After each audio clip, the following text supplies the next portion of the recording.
नमस्कार साथियों, कुछ बात करें यूट्यूब चैनल पर एक बार फिर आपका बहुत बहुत स्वागत है। मैं एक बहुत संक्षेप में आपसे चर्चा करना चाहूँगा कि ईश्वर साकार है या निराकार है या दोनों ही है। मैं गीता के सिर्फ एक श्लोक के माध्यम से इस संबंध में चर्चा करना चाहूँगा।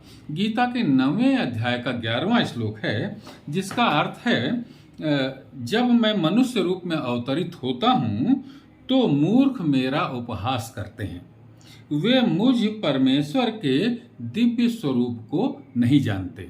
यह अर्थ लिखा हुआ है गीता जो पुस्तक है, ये जो इस्कॉन वालों के द्वारा प्रकाशित है, उसमें यह अर्थ लिखा हुआ है।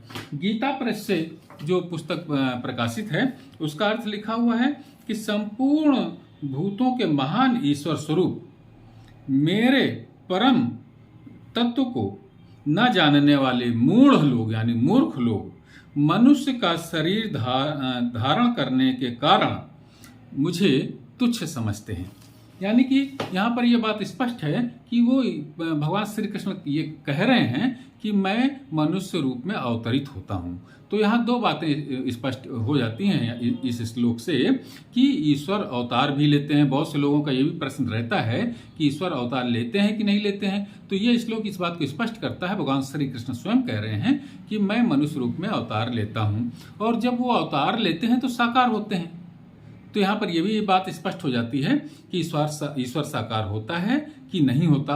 यानी कि ईश्वर का आकार निराकार भी है, साकार भी है, और ईश्वर जो है वो अवतार भी ग्रहण करते हैं। ईश्वर के अवतार ग्रहण करने का तो सीधा सीधा अर्थ होता है कि मनुष्य रूप में जब वो हमारे सामने आते हैं तो अपने आचरण के द्वारा हम मनुष्य लोगों को, प्राणी मात्र को उदाहरण प्रस्तुत करते हैं कि हमें और आपको जीवन किस तरीके से जीना चाहिए। जीवन किस तरीके से जीना चाहिए, गीता सिर्फ इसी का उपदेश है।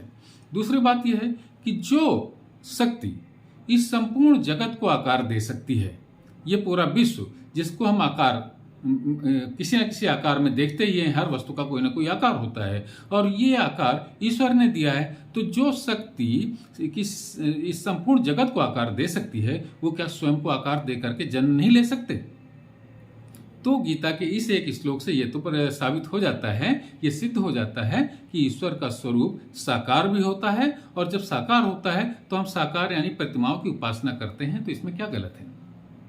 तो साथियों, मैं यही आपसे इस आज की चर्चा में आपके साथ में आदान प्रदान विचारों का करना चाहता था। तो आज की चर्चा में बस इतना ही साथियों। अगर आपने हमारे इस चैनल को सब्सक्राइब नहीं किया है तो कृपया सब्सक्राइब करें, वीडियो पसंद आने पर लाइक करें, और अपनी टिप्पणियों से हमें जरूर अवगत कराएं। कल किसी और मुद्दे पर आपसे चर्चा करूंगा। तब तक के लिए जय हिंद, वंदे मातरम।